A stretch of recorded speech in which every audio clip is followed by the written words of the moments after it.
খেলাধুলা কিছু খেলা অ্যাকচুয়ালি আপনি যে কথাটা বলছেন সেলিব্রিটি ক্রিকেট লিগের কথাটা, তো ওইখানে ফার্স্টেই যে আমি একটা বড় ধরনের ব্যথা পাইছিলাম, বল এসে আমার পায়ে লেগেছিল, 2 দিন আমি বেডে ছিলাম।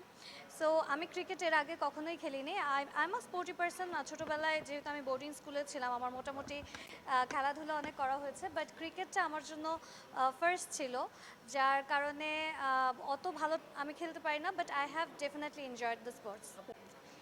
আমি খেলাইতে পারি কি না আই ডোন্ট নো, বাট আমি খেলতে পছন্দ করি। আমি টেবিল টেনিসে অনেক ভালো, আমি ব্যাডমিন্টন খেলতে পারি, আমি স্পেশালি মাইন্ড গেমসে অনেক ভালো, যেগুলা দাবা আছে, তারপরে আরও যেই ব্রেন গেমস আছে এগুলোতে আমি ভালো করি। অ্যান্ড এছাড়াও ওই যে যেটা বললাম যে আমি যেহেতু দার্জিলিংয়ে পড়াশোনা করেছি, আমি ওয়েস্ট বেঙ্গলের গার্লস চ্যাম্পিয়ন ছিলাম টেবিল টেনিসে। সো একটু মোটামুটি ভালো আছি আমি স্পোর্টসে। না, আমার তো পার্সোনালি কোনো সমস্যা হয় নাই, বিকজ আমাকে ওই টাইপের হয়তো মানে আমি ওই জায়গাটায় ড্রেস কোডটা কিছুটা ওরকম ডিফারেন্ট ছিল না আমারটা, বাট যাদেরটা ছিল, যাদেরকে বেশি সুন্দর লেগেছে হয়তো তাদের নিয়েই নিউজটা বেশি হয়েছে।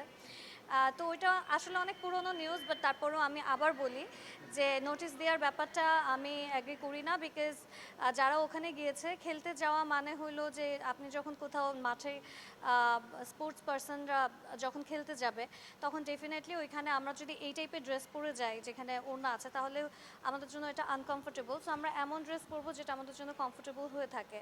অ্যান্ড তারা যেটা বলছে যে একটা একটা মডেলের বডি স্ট্রাকচার ডিফারেন্ট হবে, একটা স্পোর্টস পার্সনের বডি স্ট্রাকচার ডিফারেন্ট হবে, এটা খুবই নর্মাল।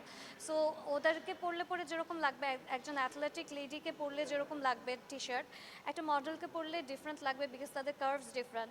সো ওই জিনিসটাকে আমার মনে হয় যে ওই মডেলদেরকে নোটিস না পাঠিয়ে যারা ওইটাকে খারাপভাবে প্রেজেন্ট করেছে, যে মানুষরা ওইখানে মোবাইল নিয়ে এসে এই ভিডিওগুলো আপলোড করে বাজে বাজে ক্যাপশন দিয়ে এই কাজগুলো করেছে, তাদের আসলে নোটিস পাঠানো উচিত ছিল তাদের কাছে। বাট ইটস আনফর্চুনেট যে বাংলাদেশে সবসময় মেয়েদেরকেই ডাউন করা হয়, তাদেরই দোষ দেওয়া হয়।